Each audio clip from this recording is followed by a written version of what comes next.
Last night, as I kissed my daughter's forehead, she felt hot. Now, in normal times, I just think teenager, day in the sun, no big deal. But this, of course, is not a normal time. And so I thought immediately of the virus and my daughter's fragile life, all of our fragile lives, my heart. It's become a common enough occurrence to wonder about disease or illness as we get ready for bed that I've developed already a kind of automatic response in my head. Just say to myself, all we can do is wait for the morning and see what happens. So I went to bed, and of course, this morning she woke up and she was ready for the day as ever. So we go on.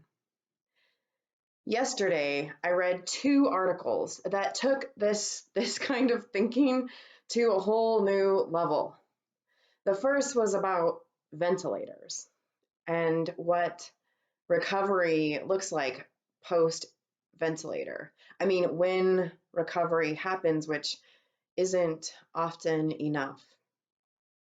This article, it encouraged people to consider, like, do you really want to be put on a ventilator if it comes to that? The second article was about what happens to kids when their parents get seriously ill. This one encouraged parents to think about a plan for their kids, like just in case. My first response to both of these, just so you know how my mind works, was to think about what kind of program or gathering we should offer for the church. What kind of conversations about all of these? What education or what emotional or spiritual support the community would need? Only second, I brought it up to my partner to talk about us, our answers. It took all the way to today before I broke down sobbing. In normal times, Unitarian Universalists, we are often accused of skipping ahead to Easter. I mean, we like life, after all, renewal, hope. We skip over those days leading up to Easter, on the other hand, all that grief and loss, that death, that is actually what people tend to think makes Easter such good news. But like I said, this is not a normal time. And so this year we meet Easter seeped in death. We didn't skip over anything. News and numbers and this question of when will we reach peak deaths? I mean, we're so filled with news of death. I spent a lot of time over the past few weeks wondering what Easter even means at this time where it feels like we're all stuck in Good Friday and Holy Saturday, the days, when Jesus has died and there's no sense that there's anything other than that truth, that reality of death. For those that loved him and followed him, Jesus was a singular sign of hope for the hopeless. He was a liberator for the oppressed, a healer, a great healer. For him to have died, it was like more than unthinkable. It was devastating. Everything they knew about what survival meant, what should mean, what life should mean, was taken away. The whole world was just in a moment just turned upside down. Because of all of this, one of my colleagues actually decided to postpone her church's Easter celebration this year. Easter comes when we're back in the same room, she decided, when the stories of death have faded. This moment we're in, this is not a time for Easter. Now, I love my colleague, I respect her, and I totally get why she has decided this. But also, she is wrong. Because this time, this diseased time, this time of death and fear, this is what the story and the promise of Easter is made for. See, in real time, in the moments after Jesus' death, there was no coherent story. They didn't know why the tomb was empty. There was just confusion. There was that uncertainty, fear, grief, disorientation, and that was for a really long time, for decades. But over those years, the community began to find a way. They began to understand, they found a way to go on.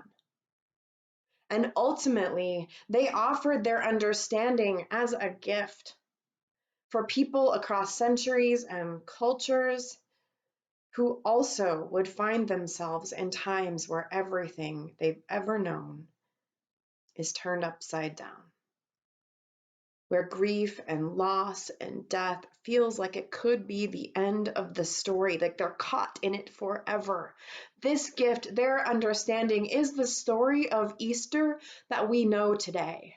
A story told in the way that it is, not because they didn't know the pain of death and uncertainty, but because they absolutely knew. And also because they came to know, as we all come to know, that loss does not have the last word. That life finds a way to persist, that we will find a way to persist. And so when they go back and they tell the story, they don't tell it the way it happened to them exactly.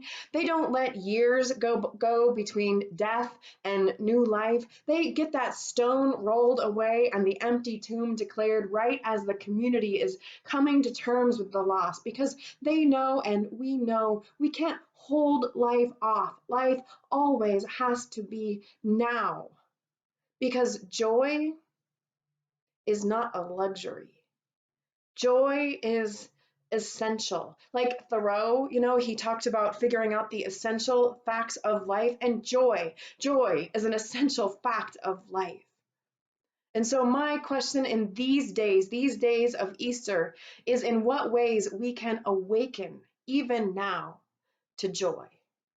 Even now, to life as it continues. Allow joy to be born even now, which doesn't, of course, mean that everything is joyful or that we must make what is horrible into something good or pretend that we are not devastated and grief stricken. It's just more believing that joy and life can be here too, that joy is a survival strategy. Easter Sunday, right up against Holy Saturday. The rising and the falling and the rising again. Which brings me to another truth, an important truth in this story, which is that the rising, when it happened, was not simply like a returning to life as it was before, just go back to life as it was. Easter is a story of transformation. We will not be the same after all of this. We are already not the same.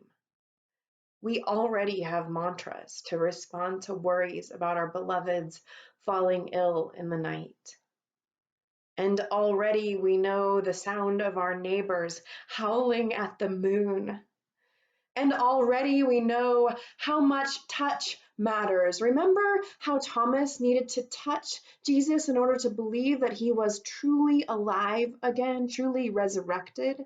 We understand this now, like in new ways. We know how much touch matters, how much hugs mean, so that when we hug again, which we will, it will be such a sign of life returned, new life. We are already not the same, and there will be more changes to come. And so we need also to make space in these days for all of these changes, the changes in you, in us, these changes, as writer Aisha Ahmed has said, they will be honest, raw, ugly, hopeful, frustrated, beautiful, and divine. And they will be slower than we are used to. So be slow. Let all of this distract you. Let it change how you think and how you see the world. Because loving the world is our work. Like Mary Oliver says, our work is loving the world courageously loving the world, even in the midst of disease and anxiety, courageously loving life even as it is dying, courageously loving this world and ourselves into the world that longs still to be born anew.